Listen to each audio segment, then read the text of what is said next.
Atlantic hurricane season's officially here, and it is expected to be quieter than usual. Forecasters with the National Hurricane Center say there's a 55% chance of a below-average season. They're predicting 8 to 14 named storms, 3 to 6 hurricanes, and 1 to 3 major hurricanes. CBS News New York chief weathercaster Lonnie Quinn joins us now. So why are there fewer predicted Atlantic hurricanes right now, and what does that mean for the region? Okay, let's start with the Atlantic. All right, so here's the deal. It all comes down to, when we talk about El Nino, it all comes down to the water off the coast of Peru. If that water is running warmer than normal, you have the setup for El Nino. So now the question is, okay, what is El Nino? How does it affect hurricane formations?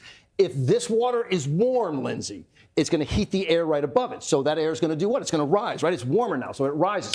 It doesn't rise all up to space. It basically hits the troposphere around, say, 55,000 feet, and then it curves. Now it starts flowing from the west to the east. And as it does so, think about this. Hurricanes are basically moving during their formations from the east to the west. So they're moving the opposite directions. A hurricane is basically like, it's like a bunch of blocks that a kid would play with. The bigger and taller that hurricane, the stronger it is. So you put one block on top of the other. Eventually, all right, if it's hitting this wind shear, you can't put those top blocks on. It slants, sort of spills the hurricane over. All the heat escapes and just sort of fades away. So that is like the real simple explanation of what El Nino is. But remember this, you don't have to have an El Nino season to have devastation out there.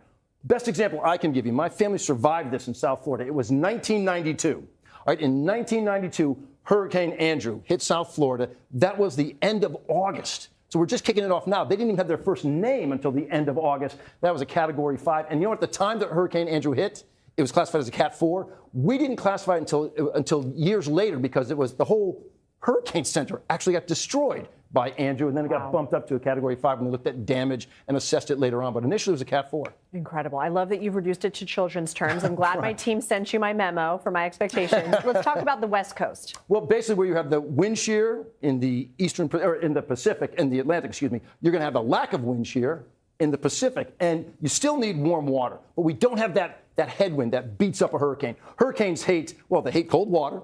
They hate land, mountainous terrain, and they hate that wind shear. We're taking the wind shear out of the situation in the Pacific. So where an average season gives them 15 named storms, we're thinking at least that, maybe up to 22. And basically, the water temperatures are certainly warm enough. Now, I'll say this much.